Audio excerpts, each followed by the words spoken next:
Hello everyone, I am Sammy, your devoted manga otaku, and welcome to my manga space.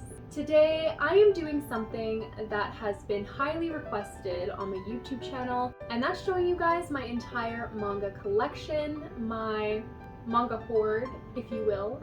Before we get into it though, I wanted to say a couple things. First, I wanted to thank all my subscribers. I agreed to make this video after reaching 1,000 subs, so this video is made possible because of your guys' support. Also, I recently reached my 1-year anniversary from when I posted my first YouTube video. I haven't mentioned this milestone on any of my social medias. I wanted to make a big deal about it, but I just don't have the time to make any extra content right now. Nonetheless, I did want to briefly mention it and let you guys know that I plan on doing a couple giveaways at a later date to celebrate. Overall, I'm just super grateful to this community. I'm thankful for your guys' engagement. I enjoy reading your suggestions and comments, but yeah, I heart you guys. And I'm really excited to continue making content you all enjoy. Now, before we get into the manga, I just wanted to take a moment to explain my setup. I use the Billy bookcases from IKEA, and as you can see, I don't store manga on the bottom shelf. My house has never flooded, but basements are notorious for flooding when you least expect it, so better to be safe than sorry. I've been collecting manga on and off for about 17 years, and I have roughly 820 manga in my collection. Now, that number is counting individual volumes. I think I have approximately 730-ish manga if I were to count my omnibus books as one volume. I don't organize my manga in any particular way. I try to keep publishers together just because it looks nicer, but I'm always moving things around with the goal of making everything fit nicely. Also, I haven't read everything in my collection. In fact, filming this video made me realize that there are a lot of books I haven't read. It's way easier to collect manga than it is to read manga. I've done my best to be informational, but I do end up glossing over some of the series simply because I haven't read them. If you have any questions about any of my books though, feel free to leave a comment below and I'll respond. Lastly, this video is massive, so I've made the decision to separate it into 3 parts, with each part being dedicated to one bookcase. Hopefully, this makes it easier for people who can't watch the video in one sitting. And with that, I invite you to grab a coffee or other beverage of your choice and let's talk manga.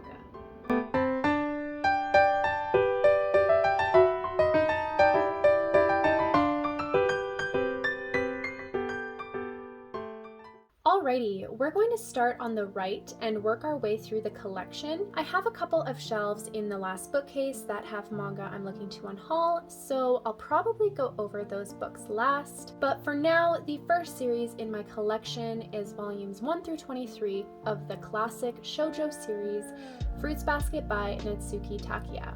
Fruits Basket is pretty well known among the manga community. The story follows an orphaned girl named Toru who encounters members of a wealthy family called the Somas, and she accidentally learns their secret. 13 members of this family are possessed by the Chinese zodiac and transform into animals when hugged by the opposite sex. I think some people assume that Fruits Basket is this happy-go-lucky story. I mean, it sounds very cute, but it's actually pretty dark and focuses on some very tragic and traumatic subject matter. I think this series is one of the few classic shoujo that are still in print. Yen Press has published some beautiful collector's editions if you're looking to collect the series. I personally love Fruits Basket. I have a lot of nostalgia for this series, and I highly recommend you check it out, or at least just watched the anime. It's a well done adaptation in my opinion, and the prelude is coming out this year, so now's a good time to dive into the world of Fruits Basket. And then we have volumes 1 through 6 of Confidential Confessions by Reiko Momochi. This is a collection of short stories covering a wide range of triggering themes and topics, including things like sexual harassment, drug abuse, prostitution, self-harm, HIV, suicide, and even rape. This series is very controversial, but it's one of my favorite manga in my collection, and I've reread it many times. The stories are relatable, realistic, and this series even helped me work through some things that I experienced when I was younger. It's a shame that this series is out of print because I think this manga could help other teenagers, especially teenage girls. Beside Confidential Confessions, I have volumes 1 and 2 of the sequel series, Confidential Confessions Dai. Contrary to the first series, Dai is a single story that's spread across both volumes. The story centers around a group of teenagers. The girls go on dates with older men, while the boys act as bodyguards. Eventually, the group starts blackmailing these older men, and things get out of hand really quick. Like the first series, this deals with a bunch of dark subject matter, but I definitely recommend this if you are able to find it. Moving on, we have volumes 1 through 14 of the shonen rom-com Love Hina by Ken Akamatsu. This series follows a young man attempting to get accepted into Tokyo University because of a childhood promise he made with a girl he's mostly forgotten. After failing the entrance exams twice, he ends up working as a manager for an all-girls boarding house. I've only read this series once, back when I was a teenager, and I remember feeling pretty meh about it. I'm hoping to reread it soon, but I'm going in with low expectations since I'm not a huge fan of harem or manga with lots of fan service, and this series features both. And then right below Love Hina, we have volumes 1 through 13 of My Little Monster by Rubico. This is another rom-com series, and it focuses on the relationship between a teenage girl who's devoted herself to studying and planning for the future, and a boy who's very cheerful and kind, despite having a reputation of being a violent monster. I remember liking this series when I first read it, but my tastes have matured a lot since then, so I'm interested in revisiting the series to see how I feel about it. I still think the art looks nice though. It's very clean and very cute. Up next, we have volumes 1 through 18 of the shoujo romance Say I Love You by Kanae Hazuki. This story follows a loner named Mei who's cautious around people, but she ends up befriending a popular boy named Yamato, which incentivizes her to branch out and make more meaningful relationships. I read most of this series ages ago, but I don't think I ever finished it, which is sort of a quirk of mine. I think it's because I have a really hard time saying goodbye. But this series is currently on my TBR for manga I need to reread, and I look forward to giving this a proper review.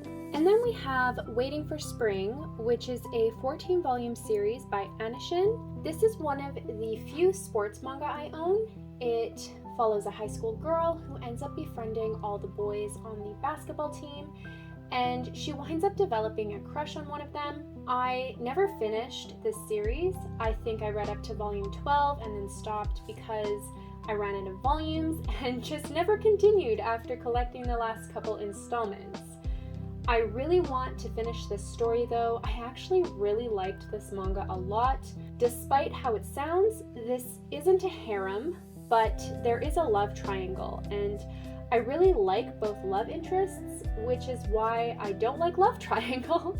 Nonetheless, I still thought this was cute, and if you enjoy lighthearted shoujo or manga that have some sports elements, I recommend you look into this. And the last manga on this shelf is volumes 1 through 4 of the romance series Those Not So Sweet Boys by Yoko Nogiri.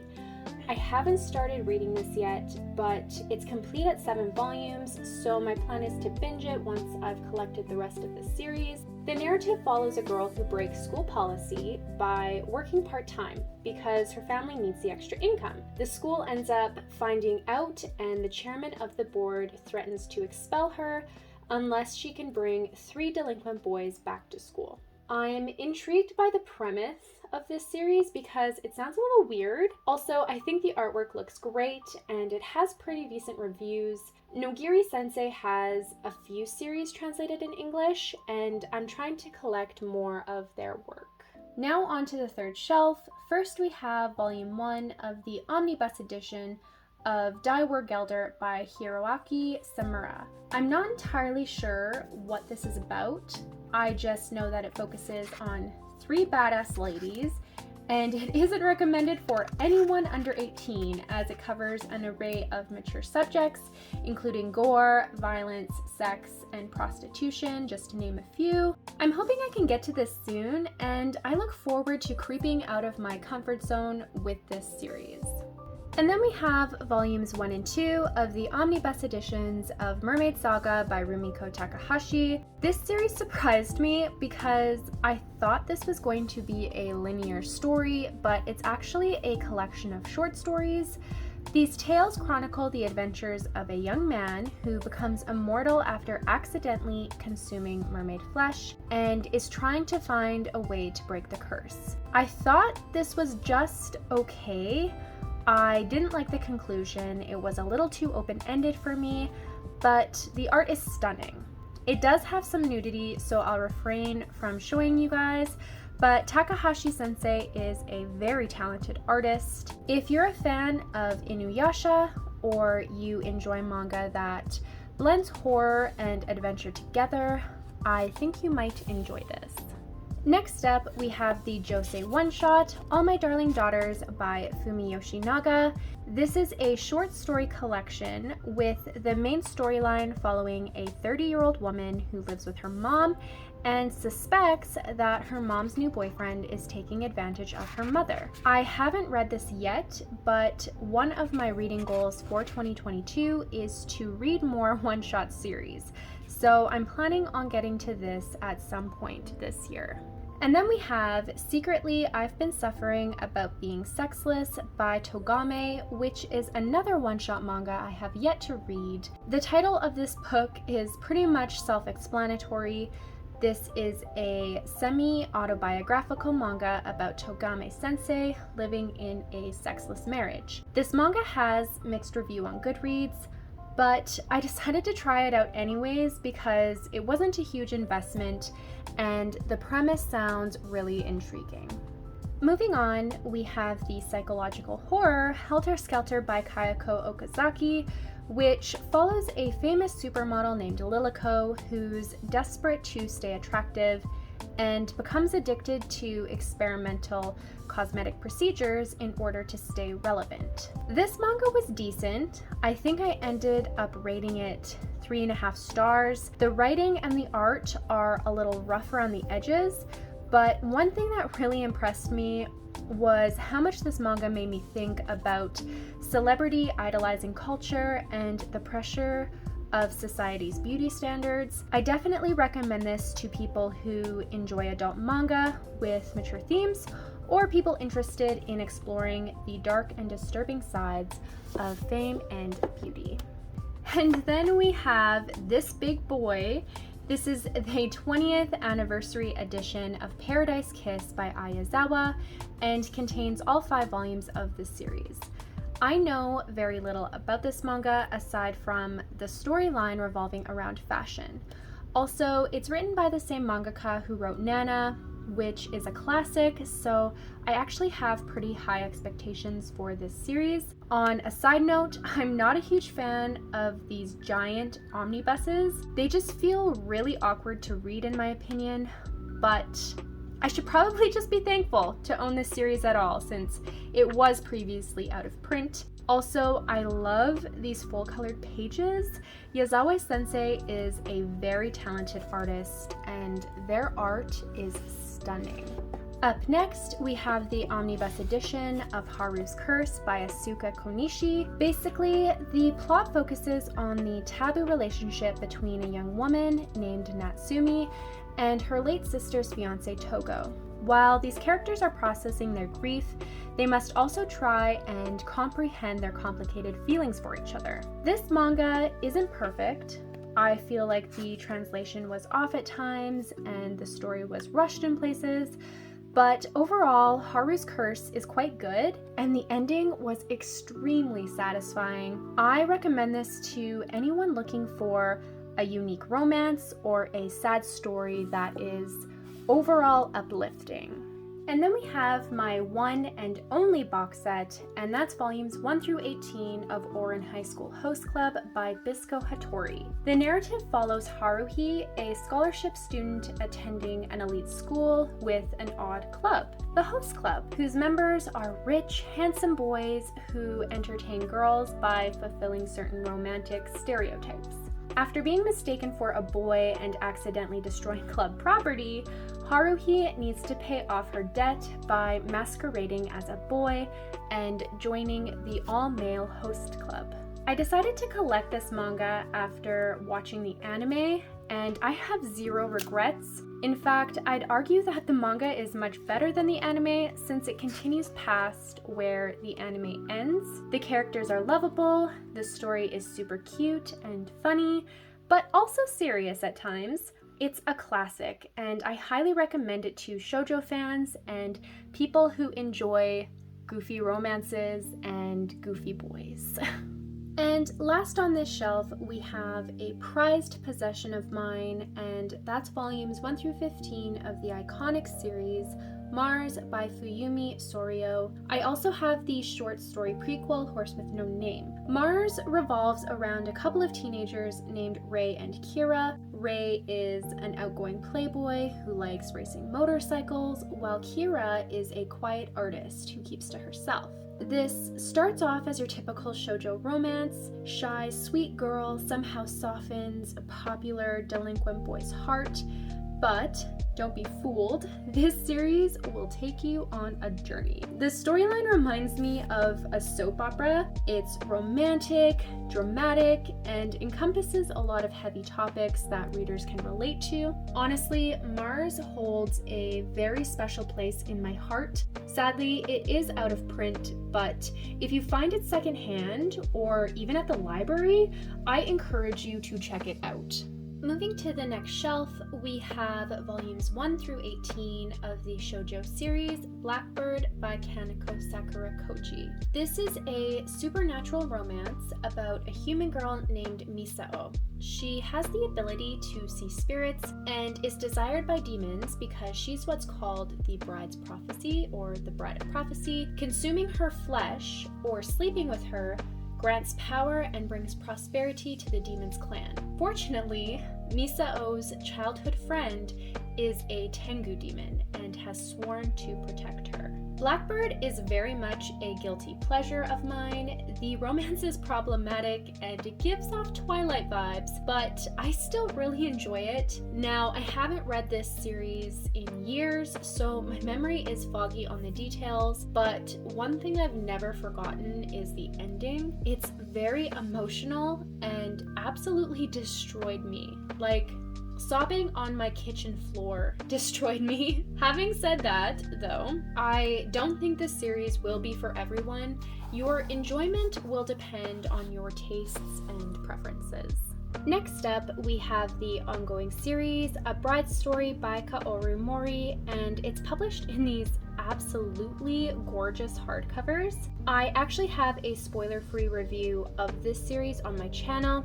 I'll leave a card on the screen and link in the description if you're interested in learning more. But to summarize, this historical romance jumps between multiple characters and narratives, chronicling the everyday lives of different brides and their families throughout different parts of Central Asia. However, the primary storyline follows Amir and Karlak, a couple in an arranged marriage who are trying to navigate their relationship while also growing and developing as individuals.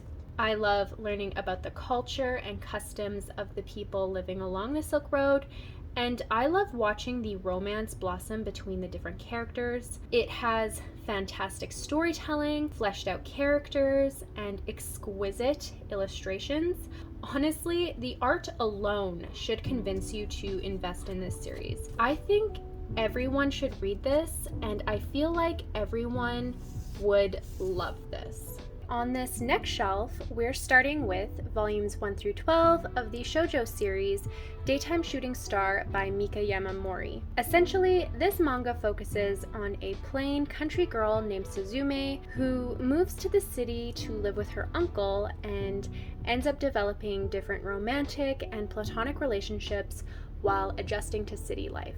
This features both a love triangle and an age gap romance, and although I felt like the ending was rushed, I did enjoy this quite a bit. I believe I rated the entire series a solid 4 stars. The characters have depth, the storyline is sweet and addictive, and the art is very pretty. I'm confident that fans of coming-of-age stories or lighthearted romances would enjoy this. And then we have the shoujo series Honey So Sweet, which is an 8-volume series by Amu Meguru. This is a romance manga about a girl who agrees to date her delinquent classmate because she's scared to refuse him. However, she quickly realizes that he's an incredibly kind person with a big heart, and his bad boy reputation is mostly a misunderstanding. I liked this series for the most part. It does a decent job at adding unique twists to cliches, but it's a little too sweet for my tastes. Also, I hated the antagonist in the last couple volumes. They are extremely unlikable and very annoying in my opinion. If you like reading heartwarming shoujo with low stakes drama, then you might like this one. Moving on, we have the trashy but insanely addictive series Hot Gimmick by Miki Ahara. This manga is completed at 12 volumes. I also own Hot Gimmick S, which is a light novel and alternative ending to the series, but I only bought it because I'm a completionist and have never actually read it. Hot Gimmick was my favorite manga for years. I was obsessed with it as a teenager, and I have a lot of nostalgia for the series. Now, I recognize that the story and the characters are very problematic. I know it's a dumpster fire, but it's a very entertaining dumpster fire and guilty pleasure of mine. I'm clearly unashamed to admit that I love Hot Gimmick, but I cannot in good faith recommend this series. And then we have the one-shot yaoi, There Are Things I Can't Tell You by Ediko Mofu. This follows 2 young men with opposite personalities. One is introverted and the other is outgoing. They end up reconnecting at a high school reunion and realize they have complicated feelings for each other. I recently got this for Christmas from my friend Jordaline. I haven't read it yet, but it sounds super angsty and the art looks great. I'm really eager to read this one. Up next, we have volumes 1 through 7 of Dengeki Daisy by the talented Kyosuke Motemi. I'm still missing 9 volumes, so I haven't started this series yet, but I have the rest of the series ordered through Right Stuff, and I'm just waiting for some volumes to come back in stock. This is a romance shoujo following a high school senior named Teru who receives a special cell phone from her brother before he died. The phone is connected to her digital guardian, an anonymous figure named Daisy,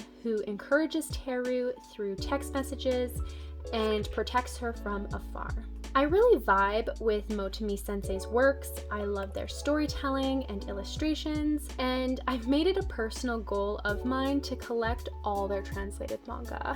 And then we have volumes 1 through 5 of Takane and Hana by Yuki Shiwasu. This is an age gap romance that follows a couple in an arranged marriage. I haven't read this yet, but it's supposedly a very entertaining enemies to lovers type story, and honestly, it sounds like something I would really like. I'm just waiting to read this until the rest of the volumes arrive. I made the mistake of ordering them through Right Stuff with a bunch of out of stock items, volumes, so I have to wait until the order can be fulfilled.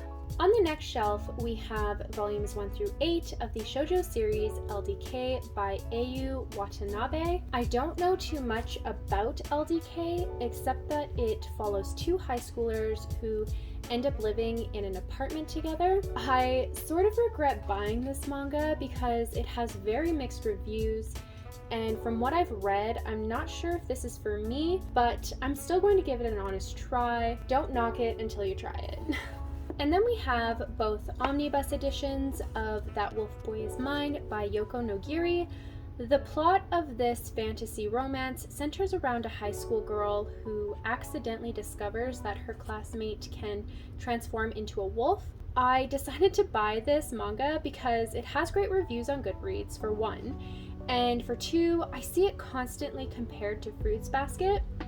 As a Fruits Basket fan, I'm intrigued, and I'm hoping I can get to it soon.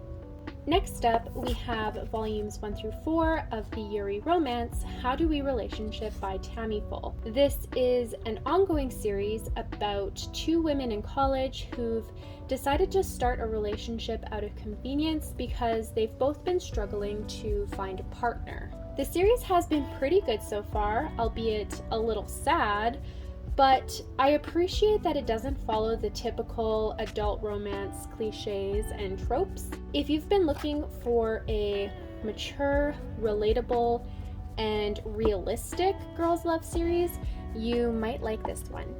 And then we've got volumes 1 through 12 of the shoujo series, Shortcake Cake by Sue Morishita. The narrative follows a high school girl who moves into a local boarding house that accommodates 4 other boys, with the story focusing on her building new relationships and adapting to this new environment. I kind of went on a limb and bought the entire series without knowing if it's something I'll even like, but I feel like my purchase is justified because it's written by the same mangaka as A Sign of Affection, which is one of my favorite manga to come out of 2021. I'm crossing my fingers that this manga was worth the investment. Moving on, we have volumes 1 through 7, minus volume 4, of A Tropical Fish Yearns for Snow by Makoto Hagano. This is an ongoing series, but the final volume is releasing in July, so I'm planning on adding this to my TBR sometime this summer. According to reviews, this is a super sweet girls' love manga following 2 high school girls who bond in an aquarium club. It sounds adorable and the artwork is very cute. Also, I'm hoping it'll teach me some cool aquarium facts.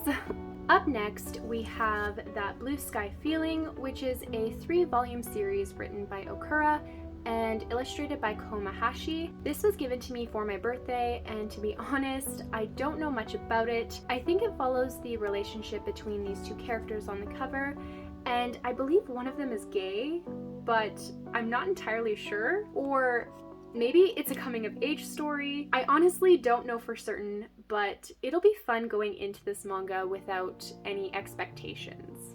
This next series is very new to my collection, and that's volumes 1 and 2 of My Love Mix-Up, story by Wataru Hinekure and art by Aruko. This is a love story centering around a miscommunication that leads to a budding romance between 2 boys. I read these books recently and they were both chaotic and hilarious. It has some unexpected twists, the cast is lovable, and the artwork is adorable. I highly recommend this to fans of shoujo and rom-coms.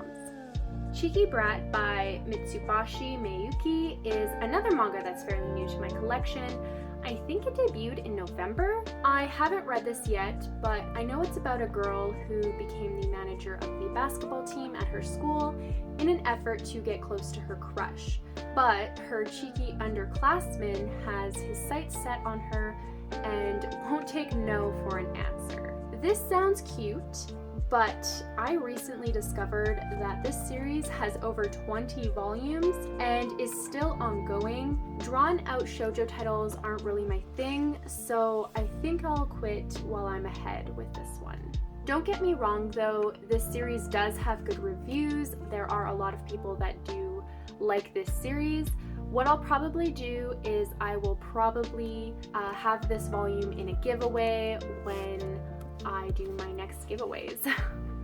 And then we have volumes 1 through 4 of Mint Chocolate by Mami Orikasa. Basically, this is a shoujo story that focuses on a romance between step-siblings. I've currently read up to volume 3, and I think it's really good so far. This series gets better with every volume, and the romance is very satisfying.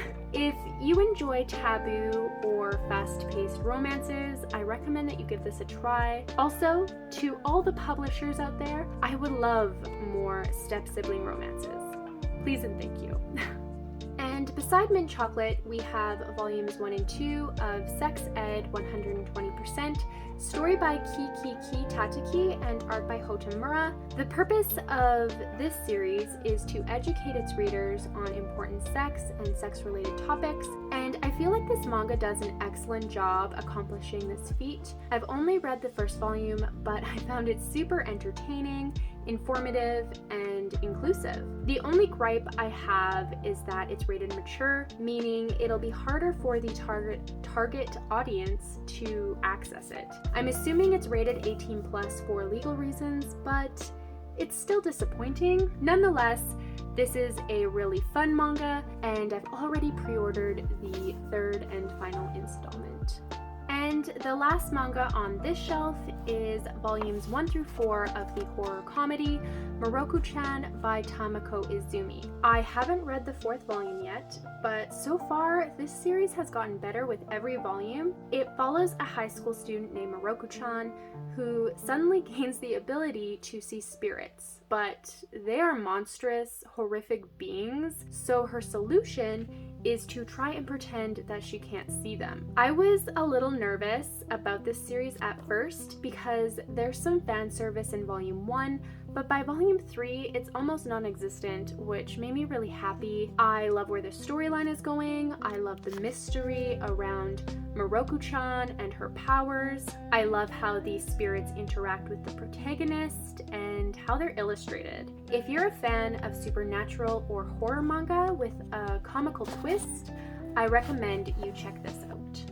Now, this last shelf houses a lot of manga I haven't read, just FYI, but I have read this first series, and that's volumes 1 through 6 of The Way of the House Husband by Kosuke Ono. This is a hilarious episodic series that focuses on the everyday life of an ex-Yakuza boss named Tatsu. Since getting married, Tatsu has retired from the life of crime and has dedicated himself to being the perfect house husband. If you need a pick-me-up, this is the perfect series. The writing and the gags are super funny, and the art complements the humor very well. This series comes highly recommended from me.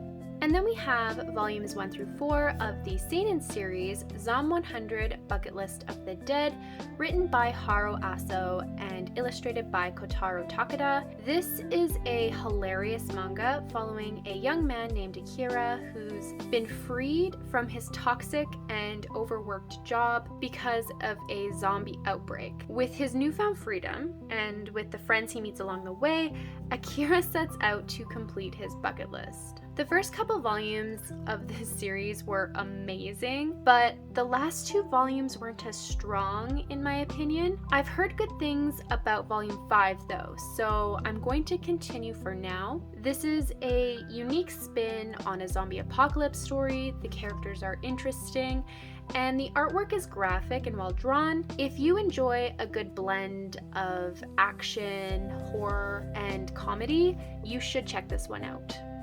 Up next is volumes 1 through 3 of A Man and His Cat by Yumi Sakurai.